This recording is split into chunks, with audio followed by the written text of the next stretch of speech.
Hi guys, welcome back to Laura's Topics. Today's Q&A is all about me. I received so many questions, so I'm just going to get straight into them, okay? The first one comes from Makeup with Nana. What do you do for work? Are you still in a restaurant, in an office? Be a little more specific if you can. Thanks. When I'm not filming Laura in the kitchen, I can be found working in the office for my husband's family business, the business has been in the family for 30-some years. So, like everybody else, I do work, and I really enjoy it. So, next question comes from Gwen Hearts Makeup. How old are you? I'm 25. The Na89 asked, how did you meet your husband? How did he propose? How long have you guys been married? How do you know he was the one? I met my husband when I was working in a restaurant for my dad. He was a customer. He used to work right across the street from where the restaurant was, so he was just a regular. We knew each other for a couple years before we started dating. I just knew he was the one. I don't know. It's really, we never put a date when we were starting to be together. We were boyfriend and girlfriend. We were just together from day one, and we were.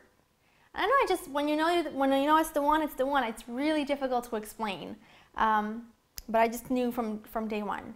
How did he propose? My husband does everything over the top.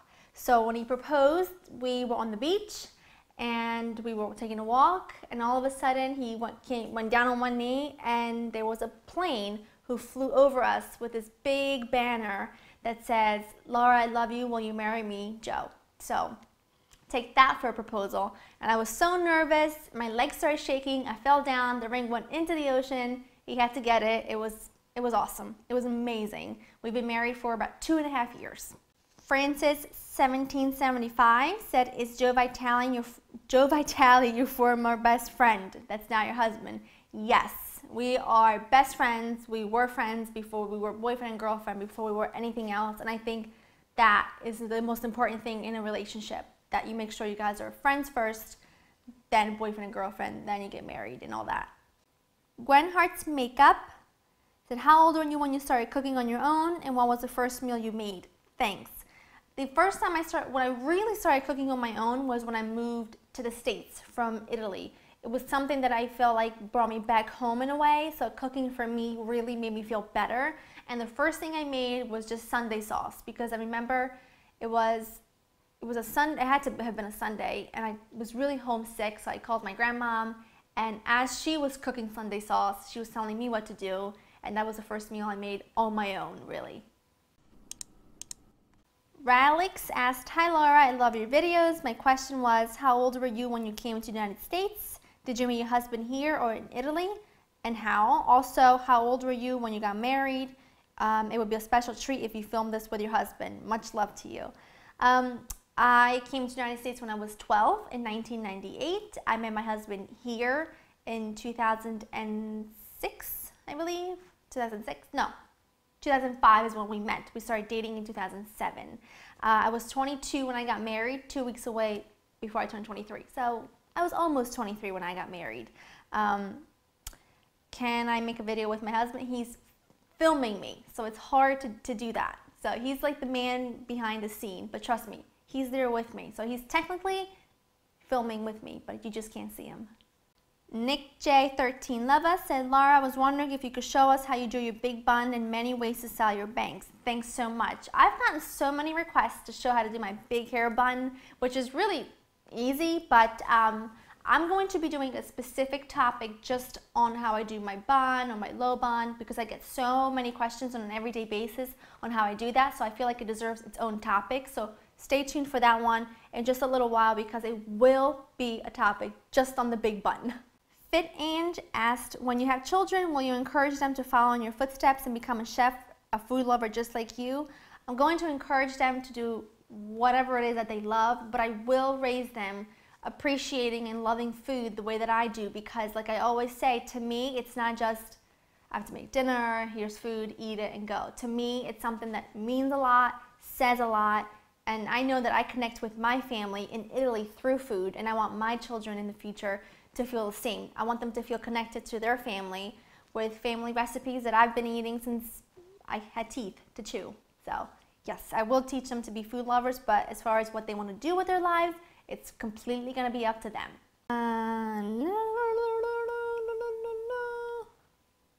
Fate May 07 said, can you please show us your makeup room? I do have a makeup room. We had an extra bedroom in our house. It's a smaller extra bedroom that I just turned into my giant walk-in closet where I have all my shoes and I have my big vanity. That's where I get ready for Laura in the kitchen. It's like my little hideaway. It's like that and my kitchen. They're my two places in the house that are just for me. Gracie Basie 1025, what is the #1 food you ate as a child as you were growing up? This is gonna sound really odd, but as a child, I ate a lot of seafood. My grandfather was a fisherman. All of the men in my dad's family were fishermen, like all of my dad's uncles. They were all fishermen, so we ate a lot of seafood just about every single day. In fact, it's so funny because to me, eating like oysters and things like that, or that are now like a delicacy, I remember them eating as a child with my grandfather. Like it was, you want an oyster? Here, eat an oyster. It's really, really funny. So I did eat a lot of seafood, and we also ate a lot of lentils, chickpeas, beans, pastas, things like that. But I would say I ate seafood more than anything else. Fable Heaven Movie says, do you plan your videos out with a script? Nope. And a lot of funny things happen because I don't have a script. Some fresh basil, parsley, lemon. No, sorry. Oh, that's not lemon, it's garlic. That does not look like a lemon, but it's on my mind. Lainey Bow says, Laura, do you GTL? JK, what's your makeup routine, skin routine, beauty routine? First of all, I do go to the gym. I do laundry, but I don't tan. So technically, I GL, no T. But makeup routine, I am going to do an entire topic just based on makeup. So stick around for that. Make sure you subscribe so you get a notification for when that episode comes up. But like I said, I'm going to, just like the hair bun, I'm going to do its own topic. I'm going to give all the attention on the makeup and skin routine because it's so highly requested. So stick around for that, and it'll be coming up, I promise. Sugar0728 asks, what's your favorite food that's not Italian? I love lots of cuisines. I love Mexican food. I love Mexican food. I make Mexican food all the time. I love to have fiestas here at the Vitale household, but I also love Asian, I love Indian food. I love Indian food. I like a lot of cuisines. I'm very adventurous when it comes to eating. Yes. Tuba Forever asks, would you ever come to London and meet your fans here? I would absolutely love to meet you, but I live all the way here in London. And if so, when? Love you, Laura. I would love to go to London. It's a dream of mine to go to London. I love anything like with a British accent. I dream about coming to the pub and eating fish and chips, just like the British do. I would love it. Like I said, I love anything British. In my head, I'm best friends with Kim Middleton. We are totally BFFs because she's from London and I love her. But if I come to London, who's gonna cook for me? Like, where do I go? Who do I see? Would any of you come to see me? Leave comments below as to if any of you would come to see me and where I should go to London, and anything that has to do with London, leave it down below because I'm definitely going to be curious to reading what you have to say about that. And also let me know where else in the world I should go that you guys would come see me. Leave the comments down below. Haunted Elegance said, what's your favorite movie, television show, book? My favorite movie is Titanic. My favorite show is CSI Miami. CSI Miami, Horatio Caine is #1. And my favorite book, anything Nicholas Sparks. I love all of his novels. I think he's absolutely amazing. And also anything by Jodi Picoult. I think she's fabulous and super, super amazing. And her books made me like, I get lost in them. I think they're amazing. All of them. Epic Forever 123 says, hi Laura, with a big smiley face. I've seen your Facebook page and looked at a couple of pics. They were very nice, but I saw a picture of you going in a plane on the front seat. What's the story with that? XOXO. My brother-in-law is a pilot. He's a private pilot, so he takes us flying from time to time, and that particular picture was taken on a day where he flew us to Ocean City, Maryland to go get boardwalk fries. It's pretty sweet if you ask me. My brother-in-law, who's a pilot, that takes me flying to get boardwalk fries in the middle of winter. He News 6 says, hi Laura, I'm a very, very big fan of you. I want to know that you have ever cooked Indian food, and what do you think about Indian cuisine? It would really mean a lot if you answer this question. I have cooked Indian food. I will not say that I'm not going to say that the best at it, but like I always say, if I love something out, I have to always find a way to make it at home. I love Indian cooking. We actually went to an Indian restaurant last night for dinner with friends. I think it's fabulous. It's very spicy. It's very different than Italian cooking, but that's why I love it. It's because it's got its own everything. Like, we love salt, pepper, basil. They love, you know, Indian cuisine's full of spices. It's full of heat. I absolutely love it. I think it's delicious, and I'm gonna experiment with it more and more. Cha-ching. Loco for Cocos. I love this question. Why do your pots sometimes sway in the background?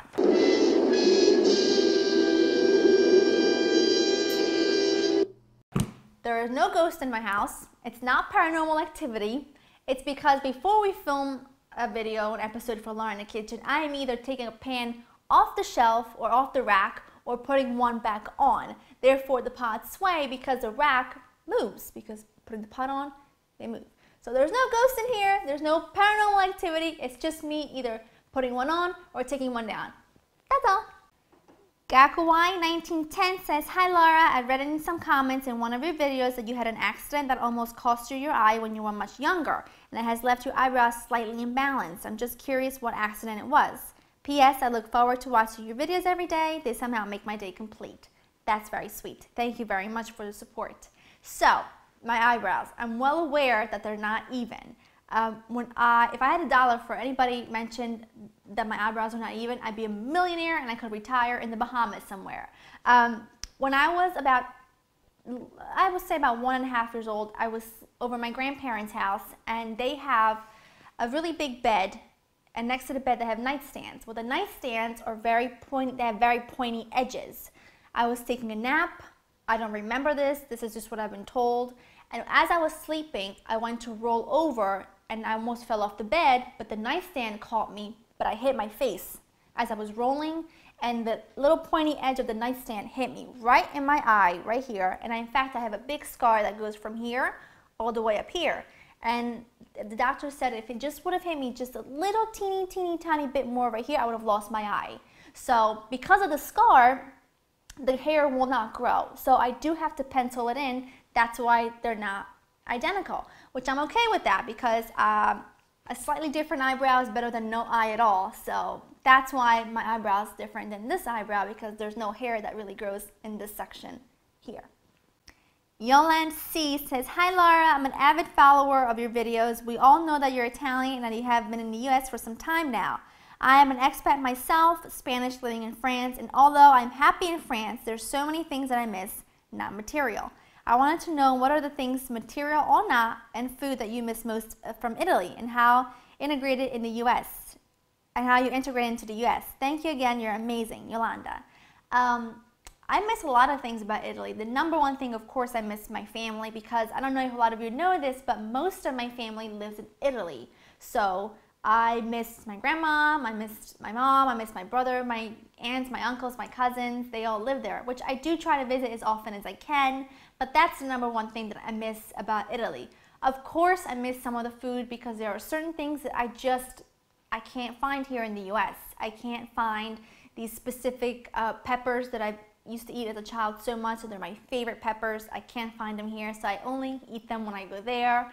I miss Kinder chocolate. I don't have Kinder here, so anytime I find it, I like stock up like it's going out of style. I miss a lot of things, but the number one thing I miss is my family, of course. Last question comes from Cafe Petit Fours, which that's such a cute name, by the way. They asked, "Hi Laura, I've always wanted to know what made you start YouTube." I am so passionate about cooking, always have been, and since I was a little girl, since I really figured out how much I loved it, and anyone and everybody that would come around, I'd always ask them, like, what are you making for dinner, and what are you doing, what's cooking in your house, and what recipes are you coming up with? I'm so passionate about it. I talk about it with everybody. I cook all the time, and I felt like I wanted to share that passion with even more people, and that's where YouTube came along. It was really a way for me to teach everyone across the world, not so much teach, but just kind of share my passion with everybody else around the world that wanted to just, come along for the ride and kind of learn something from that. And that has taught me a lot in return. So that's really why I started YouTube. It was just to kind of share my love and obsession with food with everybody who wanted to listen and watch. So all of you have been so supportive, and I appreciate every single one of you. I would not have been able to do it without all of your support. So I'm going to end it with that. Thank you so much once again for all your wonderful questions. Stick around for another Laura's topic coming to you very, very soon. I hope you have a great one, and I'll see you next time. Bye-bye.